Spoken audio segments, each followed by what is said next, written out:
जी में कितना स्कोर करने वाले हैं जल्दी से बताइए मुझे। यस, जूलॉजी यानी कि जंतु विज्ञान में हमने कितना टारगेट रखा है नीट 2025 में, कितना स्कोर करना है हमें, जल्दी बता दो मुझे बेटा।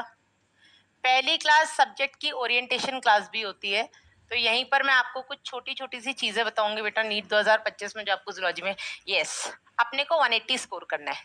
कितना स्कोर करना है अपने को? 180 ऑन 180। और इस साल का पेपर तुम लोगों ने देखा ही है, तो ये बिल्कुल भी मुश्किल नहीं है, ये भी हम सबको पता है। ठीक है, इस साल ऐसे कई सारे बच्चे हैं जिनके 720 नंबर आ रहे हैं, तुम लोगों ने न्यूज़ सुन ली होगी, है ना। उन 720 वाले तो ओके, उसके बाद बहुत सारे ऐसे बच्चे हैं, 200 से ज्यादा ऐसे बच्चे हैं जिनके नंबर 700 से ऊपर आ रहे हैं। Can you believe? तो जिस किसी के भी 700 से ऊपर आ रहे हैं, मतलब पक्का है कि किसी ना किसी सब्जेक्ट में तो 180 स्कोर कर ही रहे, और वो सब्जेक्ट अपना जूलॉजी है। ठीक है, और ऐसे कई सारे बच्चे हैं जो 650 स्कोर कर रहे हैं, 620 स्कोर कर रहे हैं, 670 स्कोर कर रहे हैं, 600 स्कोर कर रहे हैं, उनके भी जूलॉजी में 180 नंबर है। और ऐसे भी कई सारे बच्चे जिनके टोटल स्कोर मैडम हम इस बार बहुत अच्छा नहीं कर पाए, हम इस बार मैडम 450 ही हमारे नंबर आ रहे हैं, मैडम इस बार हमारे 300 ही नंबर आ रहे हैं, मैडम इस बार हमारे 500 ही नंबर आ रहे हैं। लेकिन उनमें भी कई सारे ऐसे बच्चे हैं जिनके जूलॉजी में 180 में से 180 नंबर आ रहे हैं। ठीक है, तो जूलॉजी का अपने को टारगेट रखना है 180, पहली चीज। ठीक है, अब इसके लिए छोटी छोटी सी मैं कुछ चीजें आपको बताना चाहती हूँ।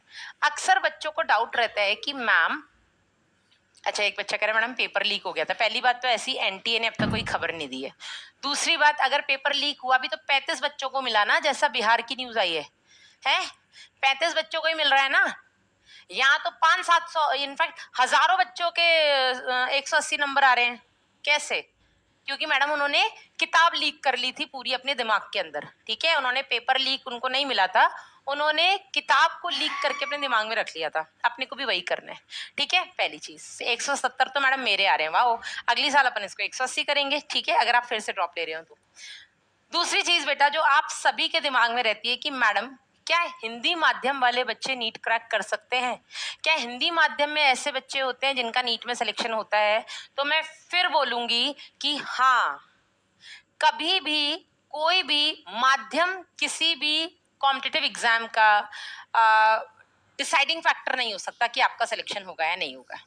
ठीक है, कोई भी ऐसा मीडियम नहीं है। मैं ये नहीं कहूंगी कि बंगाली मीडियम वाला नीट में सेलेक्ट नहीं होता है, कि ओडिया मीडियम वाला नीट में सेलेक्ट नहीं होता है, कि हिंदी वाला सेलेक्ट नहीं होता है, कि इंग्लिश वाले हर साल टॉप करते हैं, नहीं, ऐसा बिल्कुल नहीं है।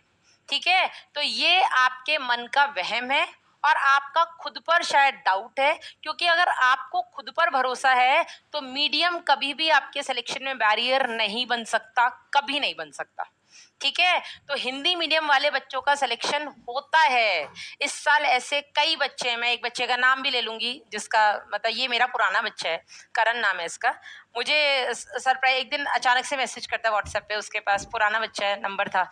ठीक है, कि मैम मेरे 670 नंबर बन रहे हैं। आई वाज लाइक सॉरी, मैंने आपको पहचाना नहीं तो ही वाज लाइक कि मैम मैं करण वहां पर आपसे पढ़ता था। मैंने कहा अच्छा अच्छा अच्छा, तुम तो हिंदी मीडियम के हो, राजस्थान से हो तुम, वही ना? तो he was like yes ma'am. मैंने कहा देखो, मैं अपने बच्चों को पहली बात तो भूलती नहीं हूँ, है ना। एकदम से कोई अननोन नंबर से मैसेज आएगा तो पूछना तो पड़ेगा, लेकिन हाँ, तो उसके 670 नंबर आए हैं। ठीक है, अपने पीडब्ल्यू से बेटा अभी रिजल्ट आएगा तो आप लोगों को पता लग जाएगा सेलिब्रेशन में कि कितने बच्चे हैं हिंदी मीडियम के जिनके 650 से ऊपर नंबर आ रहे हैं, 650 से ऊपर नंबर आ रहे हैं। ठीक है, वो बात और है कि इस साल कट ऑफ थोड़ा हाई जाने वाला है, लेकिन फिर भी मिल जाएगा।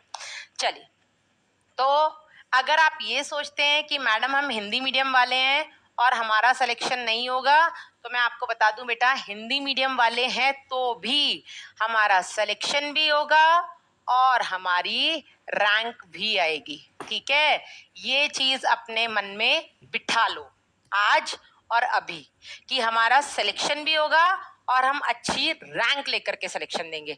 हम सिर्फ बॉर्डर पर आके बस यूं नहीं मैम सिलेक्शन हो गया, नहीं, ऐसा नहीं होगा। तुम खुशी खुशी बताओगे मैडम 700 नंबर आ रहे हैं, मैडम 710, मैडम 720, मैडम 680, और वही बेटा खुशी होती है। ठीक है, तो हम सिलेक्शन भी लेंगे, साथ ही साथ हम रैंक भी लेंगे।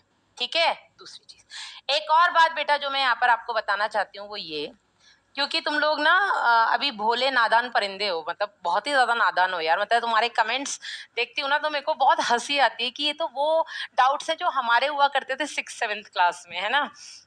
तो इसलिए मुझे लगता है तुम अभी बहुत छोटे हो। तो मैं स्टार्टिंग में ही कुछ छोटी छोटी सी चीजें बताना चाहती हूँ यहाँ पर। वो ये कि बेटा आपको एक नोटबुक बनानी है,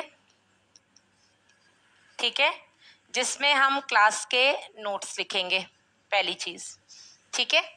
नोट्स में अपने कितने चैप्टर्स हैं, तो जूलॉजी में बेटा अपने को इस साल जो पढ़ने हैं वो पढ़ने हैं 15 चैप्टर्स, यानी कि 15 अध्याय, ठीक है। अपने को इस साल 15 अध्याय पढ़ने हैं। कौन कौन से अध्याय पढ़ने हैं, जल्दी से नाम लिख देती हूँ। बच्चे पूछ रहे हैं मैम पुरानी एनसीईआरटी चलेगी? बिल्कुल चलेगी, ठीक है। जिसके पास पुरानी एनसीईआरटी, कोई जरूरत नहीं नई एनसीईआरटी लेने की। नई एनसीईआरटी में कम है, कुछ भी ज्यादा नहीं है। पुरानी एनसीईआरटी में आपको ये पता है ये नहीं पढ़ना है, ठीक है। ऐसा कुछ भी नहीं है नई एनसीईआरटी में जो अलग से ऐड किया है। तो आपके पास अगर पुरानी एनसीईआरटी है 11th और 12th की तो भी बेटा चलेगा, ठीक है। चलिए कौन कौन से चैप्टर्स हमें पढ़ने हैं, तो सबसे पहले हम पढ़ेंगे बेटा आपका प्राणियों में संरचनात्मक संगठन, स्ट्रक्चरल ऑर्गेनाइजेशन इन एनिमल्स। प्राणियों में संरचनात्मक संगठन, ठीक है। दूसरा चैप्टर जो हम पढ़ेंगे बेटा वो हम पढ़ेंगे आपका श्वसन एवं गैसों का विनिमय, श्वसन एवं गैसों का विनिमय, breathing and exchange of gases. तीसरा बेटा जो हम पढ़ेंगे वो पढ़ेंगे हम बॉडी फ्लूइड्स एंड सर्कुलेशन, शरीर द्रव्य तथा परिसंचरण। चौथा जो हम पढ़ेंगे वो पढ़ेंगे excretory products and their elimination, उत्सर्जी उत्पाद एवं उनका निष्कासन, एवं उनका निष्कासन। फिर बेटा हम पढ़ेंगे लोकोमोशन एंड मूवमेंट, गमन एवं संचलन। फिर हम पढ़ेंगे तंत्रिकीय नियंत्रण एवं समन्वय, न्यूरल कंट्रोल एंड कोऑर्डिनेशन। ये जरूर लिखो, मैं इसके साथ बहुत सारी चीजें लिखाने वाली हूँ इसलिए लिखिएगा ये सब कुछ आप। फिर हम पढ़ेंगे बेटा रासायनिक समन्वय तथा एकीकरण, केमिकल कोऑर्डिनेशन एंड इंटीग्रेशन, रासायनिक समन्वय तथा एकीकरण। बैच में बेटा मैं इंग्लिश हिंदी दोनों मीडियम लेकर के चलूंगी, आपको टर्म्स इंग्लिश में भी पता होने चाहिए क्योंकि। फिर बेटा हम पढ़ेंगे जंतु जगत,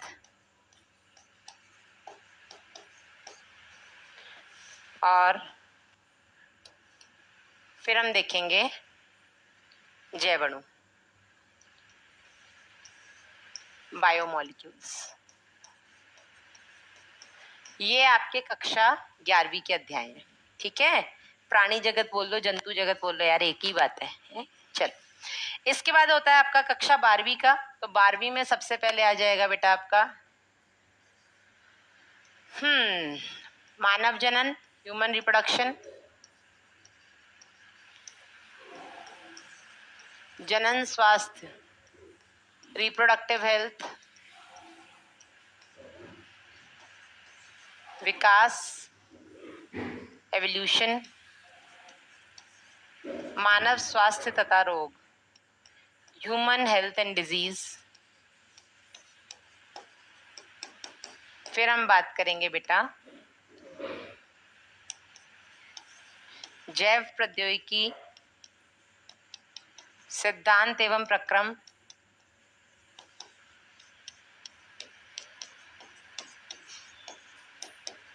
सिद्धांत एवं प्रक्रम, biotechnology principles and processes. Last में हम पढ़ेंगे जैव प्रौद्योगिकी तथा इसके उपयोग,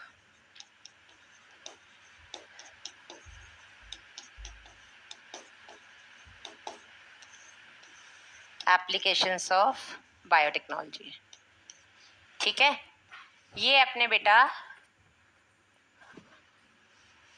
चैप्टर्स रहेंगे जूलॉजी में जो हम पढ़ने वाले हैं पूरी साल में। अब यहीं पर हम इन चैप्टर्स का वेटेज भी देख लेते हैं कि कौन से चैप्टर से कितने क्वेश्चंस आते हैं, ठीक है। हाँ, तो प्राणियों में संरचनात्मक संगठन से इस साल पहली बार 3 क्वेश्चन आए। कितने? 3, ठीक है।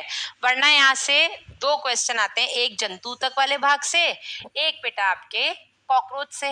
अब इस साल से आपका मेंढक भी जुड़ गया है, कॉकरोच भी है। नई एनसीईआरटी में कॉकरोच नहीं है, लेकिन कॉकरोच भी आपको पढ़ना है। और ऊतक आपकी नई एनसीईआरटी में नहीं है। हाँ, स्क्रीनशॉट लेने का मौका दीजिएगा, बिल्कुल दे देंगे बेटा। ऊतक आपकी एनसीईआरटी में नहीं है, ऊतक भी आपको पढ़ना है क्योंकि भैया क्वेश्चन आए हैं, ठीक है। और ऊतक इसलिए भी आपको पढ़ना है क्योंकि ऊतक से बेटा आपकी पूरी मानव कार्य की लिंक्ड है। आप इसको डिटेल में पढ़ोगे तो ये सब आसान हो जाएंगे, ठीक है। तो यहाँ पर बेटा इससे आपके 1 से लेकर के 3 प्रश्न आते हैं प्राणियों में संरचनात्मक संगठन अध्याय से। आपके एक तो नहीं है, मैं 2 से 3 बोलूंगी, है ना, क्योंकि एक तो आपका 2 से 3 प्रश्न आते हैं आपके प्राणियों में संरचनात्मक संगठन से। श्वसन एवं गैसों के विनिमय से आपके, या यूं कह लो कि ये जो पूरी आपकी मानव कार्य की है, ब्रीदिंग से लेकर के आपके केमिकल कोऑर्डिनेशन तक, इस मानव कार्यकी से बेटा आपके 12 से 15 प्रश्न आते हैं, ठीक है। आपका श्वसन हो गया, परिसंचरण हो गया, उत्सर्जन हो गया, गमन हो गया, तंत्रिकीय नियंत्रण हो गया, रासायनिक नियंत्रण हो गया।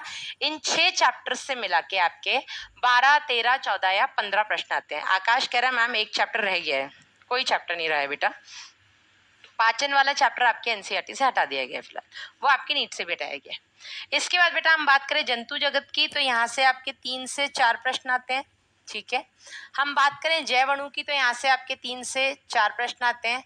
मानव जनन और जनन स्वास्थ्य की अगर हम बात करें तो 5 से 7 प्रश्न यहाँ से आ जाएंगे।